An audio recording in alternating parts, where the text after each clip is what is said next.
આજે ગાંધીનગર જિલ્લા પંચાયતની સામાન્ય સભાની બેઠક મળી। જિલ્લા પંચાયતની ચૂંટણી પછી પહેલી વખત આ સામાન્ય સભા મળશે। પ્રથમ બેઠકમાં જિલ્લા પંચાયતના પ્રમુખ ઉપપ્રમુખના નામ નક્કી થશે। આજથી જિલ્લા પ્રમુખ સત્તાવાર રીતે પદ સંભાળશે, એટલે કે હવે પદ સંભાળવા જઈ રહ્યા છે પ્રમુખ પદે। આજથી જ ગાંધીનગર જિલ્લા પંચાયતની સામાન્ય સભાની જે આ બેઠક છે તે મળવાની છે। પ્રમુખના નામ છે તેની જાહેરાત જિલ્લા પંચાયતની સામાન્ય સભાની બેઠક મળશે। આજથી જિલ્લા પ્રમુખ સત્તાવાર રીતે પોતાનું પદ સંભાળશે। સંવાદદાતા મેહુલ ફોન લાઈન પર જોડાયા છે। મેહુલ, ગાંધીનગર જિલ્લા પંચાયતની સામાન્ય સભાની બેઠક મળવાની છે, શું વિગત?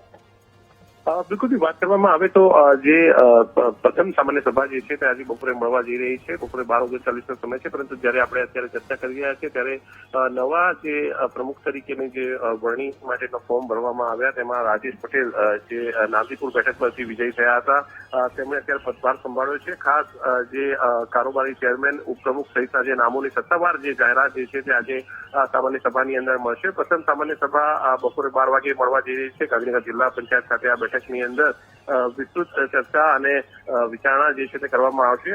પદાધિકારીઓ સાથે અધિકારીઓ પણ આ બેઠકની અંદર ઉપસ્થિત રહેશે। જી બિલકુલ મેહુલ, જાણકારી બદલ આભાર।